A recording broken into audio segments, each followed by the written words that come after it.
கர்த்தருடைய பரிசுத்த நாமத்திற்கு ஸ்தோத்திரம் உண்டாட்டும். மறுபடியும் இந்த காலவெளியிலே உங்களை சந்திக்கிறதுல நான் மிகவும் சந்தோஷப்படுகிறேன். அதிகாலை நேரம் எவ்வளவு இன்பமான நேரமாக இருக்கிறது. கர்த்தர் நமக்காக அவர் முன்னமே காத்து கொண்டிருக்கிறார். அவர் தூங்காதவர், உறங்காதவர். நாம் தூங்கி விழித்து கர்த்தருடைய சாயலிலே நாம் விழிப்படைகிறோம். எழுந்த உடனே முதல் காரியமாய் நாம் தேவனோடு பேசுகிறது எவ்வளவு பெரிய ஆசீர்வாதம். எழும்பும் போதே நம்முடைய வாயிலே ஆண்டவரே மக்கு ஸ்தோத்திரம் என்று சொல்வோமானால் அந்த நாள் முழுவதும் நமக்கு ஆசீர்வாதமாக இருக்கும். We are acknowledging God. அவருடைய சமூகத்தை நம்ம பிரஸ்தாபப்படுத்துகிறோம். அதனால் அவர் நம்மோடு கூட இருக்கிறதை நாம் கனம் பண்ணுகிறோம். ஆகவே இந்த காலை வேளையில முதலாவது இந்த தியானத்திலே, இந்த கெய்ரோ தியானத்திலே உங்களை சந்திக்கிறதுல நான் மிகவும் சந்தோஷப்படுகிறேன். இன்றைக்கு நான் உங்களுக்கு ஒரு வசனத்தோடு கூட நான் உங்களிடத்திலே நான் சொல்லுகிறேன். 1 கொரிந்தியர் 8:6 அதை நான் வாசிக்கும் பொழுது, பிதாவாகிய ஒரே தேவன் நமக்குண்டு, அவராலே சகலமும் உண்டானது, அவருக்கென்று நாமும் உண்டாயிருக்கிறோம். இயேசு கிறிஸ்து என்னும் ஒரே கர்த்தர் நமக்குண்டு, அவர் மூலமாய் சகலமும் உண்டாயிருக்கிறது, அவர் மூலமாய் நாமும் உண்டாயிருக்கிறோம். ஆகிலும் இந்த அறிவு எல்லாரிடத்திலும் இல்லை. மனுஷர்கள் நினைக்கிறாங்க நம்ம ஏதோ அப்படியே நம்ம உண்டாயிட்டோம்னு சொல்லிட்டு. பிக் பேங் தியரி என்று சொல்லுகிறார்கள் சயின்டிஸ்டுகள். ஏதோ ஒரு பெரிய சத்தம் உண்டாயிற்று, அதில் அப்படியே உலகம் உண்டாயிற்று என்று. அப்படியெல்லாம் ஒன்றுமே கிடையாது. நமக்கு வேதம் சொல்லுகிறது, ஆதியிலே தேவன் வானத்தையும் பூமியும் உண்டாக்கினார். அதற்கப்புறம் மிருக ஜீவன்களை உண்டாக்கினார், தாவரங்களை உண்டாக்கினார். எல்லாமே ஆதி ஆமத்திலிருந்து தான் ஆரம்பமாக. நாட்கள், வாரங்கள், எல்லா நேரங்கள் எல்லாவற்றையும் சாயங்காலமும் விடியற்காலமும் என்று சொல்லலாம் நாம் பார்க்கிறோம். ஆகவே நாள் எப்படி உருவானது எல்லாவற்றுக்குமே பதில் இந்த வேதத்தில் இருக்கிறது. எல்லா ஃபீல்டு, எந்த ஒரு துறை நீங்கள் எடுத்தாலும் அதனுடைய கேள்விகளுக்கு பதில் இந்த வேதத்தில் இருக்கு. இந்த வேதம் கிடைத்ததே நமக்கு ஒரு பெரிய அற்புதம் இல்லைங்களா? இந்த வேதம் தான் நம்மளுக்கு தேவனை குறித்து அறியத்தக்கதான ஒரு மேனுவலாய் நமக்கு இருக்குது. இந்த வேதத்தை நாம் நன்றாய் படித்து கொண்டோமானால் கர்த்தரை குறித்த ஞானம் நமக்கு விசேஷமாய் அதிகமாய் உண்டாயிருக்கும். நம்முடைய தியானமே என்ன தெரியுங்களா? நம்முடைய தேவனை அறிகிற அறிவு. தங்கள் தேவனை அறிந்த ஜனங்கள். நாம் யார் என்று சொன்னால் வேற எந்த குவாலிஃபிகேஷன் நமக்கு இல்லைனாலும் தேவன் எப்படிப்பட்டவர் என்ற அறிவு நமக்கு உண்டாயிருந்தால் அதை ஜனங்கள் மத்தியிலே நாம் பிரஸ்தாபப்படுத்தினால் அதுதான் கர்த்தருடைய ஆசீர்வாதம் பெருகுவதற்கு வழியா இருக்கிறது. ஆகவே இந்த நாளில் நம்ம இங்க வாசிக்கிறோம் 1 கொரிந்தியர் 8:6 பிதாவாகிய ஒரே தேவன் நமக்கு உண்டு. யார் யாரோ என்னென்னமோ சொல்லலாம், ஆனால் சர்வ சக்தன், சர்வ வியாபி, சர்வ ஞானி ஆகிய ஒரே பிதாவாகிய தேவன் அவர் சர்வ வல்லவராய் இருக்கிறார். ஏகாபத்தியம் என்று சொல்வார்கள். அவர் ஒருவர் தான் கர்த்தர். அவருடைய மகிமையை யாருக்கும் கொடுக்க மாட்டேன் என்று சொல்கிறார். ஆகவே பிதாவாகிய ஒரே தேவன் நமக்குண்டு. பிரஜாபதி என்று சொல்லுகிறார்கள், ஒரு தேவன் என்று சொல்லுகிறார், சுப்ரீம் பவர் என்று சொல்லுகிறார்கள், சூப்பர் நேச்சுரல் பவர் என்று சொல்லுகிறார்கள். இதெல்லாம் யார் என்று சொன்னால் இந்த உலகத்தையும் மனுஷனையும் அண்ட சராசரங்களையும் உண்டாக்கின பிதாவாகிய தேவன் தான் ஒரே தேவன். பிதாவாகிய தேவன் அவர் எப்படிப்பட்டவர்? அவர் அன்புள்ளவர். அவர் அன்பா இருந்ததினால்தான் இந்த உலகம் சீர்குலைந்து போன பொழுது தேவன் சீர்கெட்ட உலகத்தை உண்டாக்கவில்லை. தேவன் ஆதியிலே வானத்தையும் பூமியும் அருமையாய்தான் உண்டாக்கினார். ஆனால் சாத்தான் என்ன செய்தான்? அவர் உண்டாக்கின எல்லாவற்றையும் கெடுத்து போடத்தக்கதாக ஏசாயா 14 நீங்கள் வாசிக்கலாம். விடிவெளியின் மகனாகிய சாத்தான் அவன் வெட்டி வீழ்த்தி கீழே தள்ளப்பட்டான். அதற்கு காரணம் என்ன? அவன் தன்னை உயர்த்தினான். பெருமை உள்ளவர்களுக்கு கர்த்தர் எதிர்த்து நிற்கிறார், தாழ்மை உள்ளவர்களுக்கோ கர்த்தர் கிருபை அளிக்கிறார். இவன் பெருமை கொண்டு என் சிங்காசனத்தை தேவனுக்கு மேலாக உயர்த்துவேன் என்று சொன்னதுனால கர்த்தர் அவனை வெட்டி கீழே தள்ளினார். அவன் இந்த பூமி அனைத்தையும் கெடுத்து போடத்தக்கதாக அவன் கிரியை செய்தான். ஆழத்தின் மேல் இருள் இருந்தது.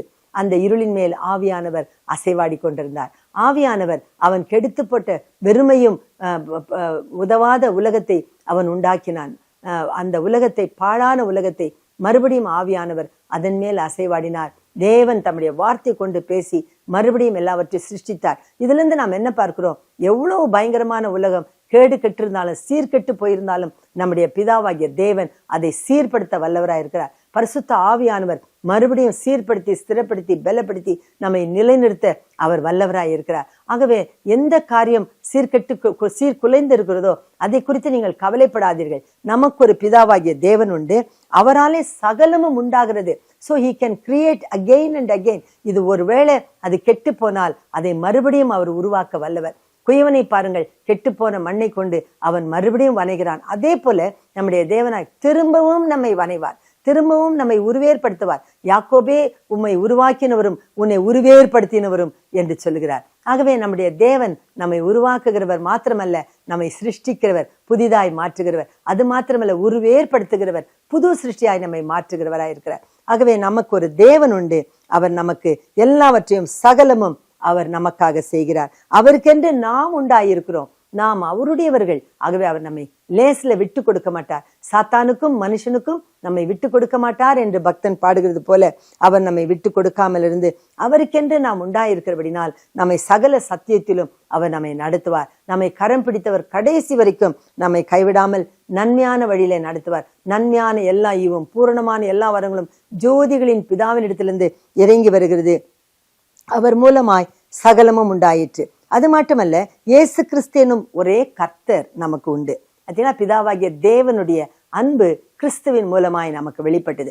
ஆகவே ஆண்டவனாகிய இயேசு கிறிஸ்து என்னும் ஒரே கர்த்தர், அவர் கர்த்தர் என்று யோவான் சொல்லுகிறான். அவர் கர்த்தர் என்று நாமும் அறிக்கையிடுகிறோம். எல்லா நாவுகளும் அவரை அறிக்கையிடத்தக்கதாக ஒரு இயேசு கிறிஸ்து என்னும் கர்த்தர் நமக்கு உண்டு. அவர் மூலமாய் சகலமும் உண்டாயிற்று. ரோமர்ல நாம் வாசிக்கிறோம், அவருக்கென்றும் அவர் மூலமாய் அவரை கொண்டும் கர்த்தர் என்ன பண்ணார்? சகலவற்றையும் உண்டாக்கினார் என்று நாம் பார்க்கிறோம். ஆகிலும் கீழே நம்ம வாசிக்கிற 7ஆம் வசனத்திலே, ஆகிலும் இந்த அறிவு எல்லாரிடத்திலும் இல்லை. எல்லாரும் ஏகமாய் தவித்து யோசிக்கிறார்கள், நாம் எப்படி உண்டானது, உலகம் எப்படி உண்டாயிற்று, வானத்தில் இருக்கிற சூரிய கோளங்கள், நட்சத்திரங்கள் இதெல்லாம் எப்படி உண்டாயிற்று என்று சொன்னால் நமக்கு திட்டமான அறிவு உண்டாயிருக்குது. 4ஆம் நாளிலே கர்த்தர் சூரியனையும் சந்திரனையும் நட்சத்திரங்களையும் உண்டாக்கினார். பார்த்தீங்களா? அது மட்டும் இல்லாதபடிக்கு 6ஆம் நாளிலே மனுஷனையும் மிருகங்களையும் உண்டாக்கினார். நாம் அதை வாசிக்கிறோம். ஆகவே நமக்கு தெளிந்த புத்தியும் ஞானமும் அறிவும் உண்டு. நமக்கு ஒரு பிதாவாகிய தேவன் உண்டு. அவர் நம்மை நேசிக்கிறவராயிருக்கிறார். நம்முடைய ஏக குமாரனே நமக்காக கொடுத்தவர். இது எல்லாவற்றையும் கொடாமல் இருப்பது எப்படி என்று வேதம் நம்மை கேட்கிறது. ஆகவே தெய்வ மக்களே, இந்த நாளிலே உங்களுக்கு ஒரு நற்செய்தி. நமக்கு ஒரு பிதா உண்டு. நமக்கு கர்த்தரும் இயேசு கிறிஸ்து இரட்சகருமாய் அவர் நமக்கு இருக்கிறார்.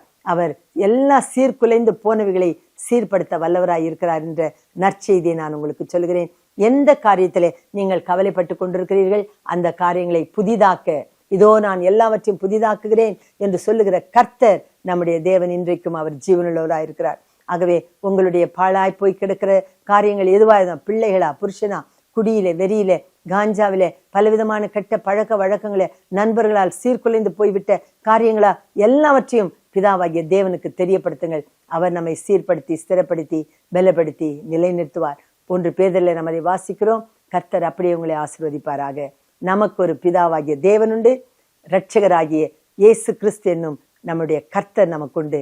அவர் நம்மோடு கூட இருக்கிறார். பரிசுத்த ஆவியானவர் சகலவற்றையும் புதிதாக்குறவர் நம்முடைய வாழ்க்கையிலே இணைந்திருக்கிறார். அதற்காக நாம் கர்த்தரை ஸ்தோத்திரம் பண்ணுவோம். ஜெபம் பண்ணுவோமா? பிதாவாகிய தேவனே, உமக்கு நாங்கள் நன்றி செலுத்துகிறோம். ஆண்டவராகிய இயேசு கிறிஸ்துவே, உம்மை நாங்கள் கனம் பண்ணுகிறோம். பரிசுத்த ஆவியானவரே, நாங்கள் உம்மை போற்றுகிறோம். நீர் எங்களுடைய வாழ்க்கையில செய்கிற எல்லா நன்மைகளுக்காக உமக்கு கோடா கோடி ஸ்தோத்திரங்களை செலுத்துகிறோம். என்னோடு கூட இந்த காணொலியை காண்கிற எல்லாருக்காகவும் நாங்கள் ஜெபிக்கிறோம். எல்லார் மேலும் உடைய பூரண கிருபை உண்டாயிருக்கட்டும். எது சீர்குலைந்து கிடக்குது என்று மக்கள் கண்ணீர் விடுகிறார்களோ அதை இந்த நாளிலே நீர் சீர்படுத்தும் ஆண்டவரே. எங்கள் தேவன் சகலவற்றையும் புதிதாக்குகிறவர், மறுபடியும் உருவாக்குகிறவர் என்பதை நாங்கள் அறிந்து கொள்கிறோம். இயேசுவின் நாமத்தில் உமக்கு நன்றி சொல்லி ஜெபிக்கிறேன். மக்களுக்கு ஆசீர்வாதத்தை கூறி ஜெபிக்கிறேன். பரலோக பிதாவே, ஆமென்.